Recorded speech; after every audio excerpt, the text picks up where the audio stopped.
Bila kita tegur mufti-mufti pasal aktiviti songsang di kalangan menteri-menteri, kita pula yang kena saman. Orang yang macam ini hina agama Islam, agak-agaknya lebih 10 juta tak mufti nak saman? Cuba jawab.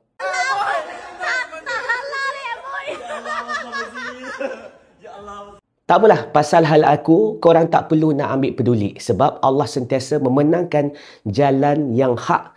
Jawatan beliau pun Allah telah lucutkan. Sekarang ini Allah angkat orang baru untuk menggalas sebagai menteri agama. Kita tengok dan lihat.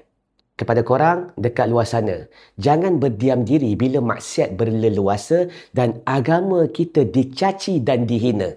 Islam adalah agama nasihat. Pemimpin-pemimpin mesti boleh kena tegur daripada rakyat untuk menambah baik tapuk kepimpinan. Kalau tak boleh kena tegur, jangan jadi menteri. Sebab gaji anda, rakyat yang bayar. Hasil dari cukai-cukai yang anda paksa kami bayar. So, video ini korang nampak kan? Mereka ini mempermainkan agama Islam. Sebelum ini, kekemat dan beberapa individu yang menghina Islam. Rasa-rasanya orang Cina ni kena saman ke 10 juta? Atau orang Melayu je yang Melayu sama Melayu nak main-main saman ni? So sekarang laksanakanlah tugas anda yang adil dan saksama. Jika tidak, anda takkan terlepas dekat akhirat kelak. Perkara ini jelas bertentangan dengan ajaran Islam. Aku berharap kes ini jangan bagi peluang pada mereka kerana bangsa ini tidak akan menyesal selagi tindakan yang berat tidak diambil. Aku tak sebut nama, aku tak serang individu sebab fokus aku bukan orang. Fokus aku adalah mesej dan kesannya kepada umat. Dalam Islam, tudung bukan sekadar kain. Ia adalah lambang maruah, amanah dan identiti seorang muslimah. Bila simbol agama dipakai, masyarakat akan melihatnya sebagai wakil kepada Islam. Sama ada orang Islam atau bukan Islam. Masalahnya bukan soal dia buat dosa sendiri. Masalahnya ialah imej Islam yang tercalar di mata umum.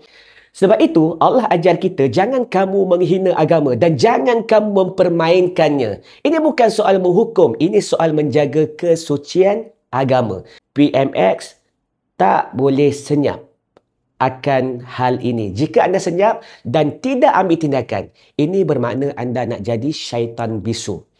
Bila ada orang yang nak nasihat pasal hukum Allah, mereka pula gelarkan kita ni ekstrim. Hakikatnya anda lah yang ekstrim sebab tinggalkan agama sehingga tak tahu mana hak, mana yang batil. Tapi bila simbol Islam dipermainkan secara terbuka, kenapa ramai orang pilih untuk diam?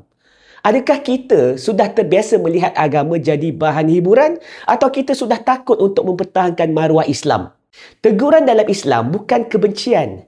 Ia adalah tanda iman masih hidup. So, perkara yang macam ini, dia bukan berlaku dalam sehari.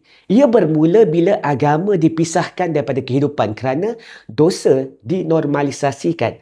Nasihat pula dianggap sebagai judgement dan maruah agama dianggap urusan peribadi. Inilah kesan sistem British yang memecahkan umat Islam dari sistem pendidikan. Memisahkan agama dari akhlak. Memisahkan iman dari tindakan.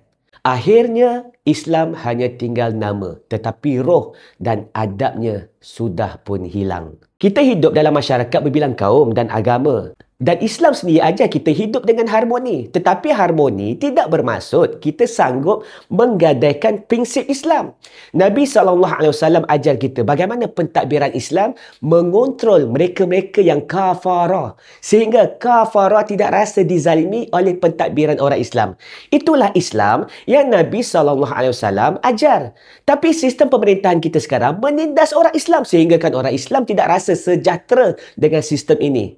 Apatah lagi mereka yang bukan Islam. Sebab itu mereka yang dah lama duduk sini tapi tak ramai yang nak masuk Islam. Sebab mereka nampak Islam ini teruk dan zalim. Menghormati agama bukan memaksa orang nak masuk Islam. Menghormati agama ialah tidak mempermainkan simbolnya. Ini mesej penting juga untuk orang bukan Islam. Islam bukan agama kebencian tau. Tetapi Islam menjaga adab dan batas. Bagi mereka yang melihat, jangan sebarkan dengan niat hiburan. Setiap share ada hisab yang akan dituntut oleh Allah. Untuk yang menegur, tegurlah dengan hikmah, bukan dengan caci dan maki. Dan kepada pihak berautoriti, Isu melibatkan simbol agama perlu ditangani dengan adil dan tegas, bukan dibiarkan sehingga jadi normal dalam masyarakat kita. Umat Islam tidak lemah, cuma kita terlalu lama berdiam. Bila agama dipermainkan, diam bukan lagi pilihan. Kita perlu buat bukan dengan kekerasan, bukan dengan kebencian, tetapi dengan ilmu, adab dan keberanian mempertahankan maruah Islam. Jika korang rasa konten ini bermanfaat, kongsikanlah supaya lebih ramai sedar agama ini adalah agama amanah, bukan bahan tontonan. Apa yang paling penting? La ilaha illallah Muhammadur Rasulullah. Ini baru betul.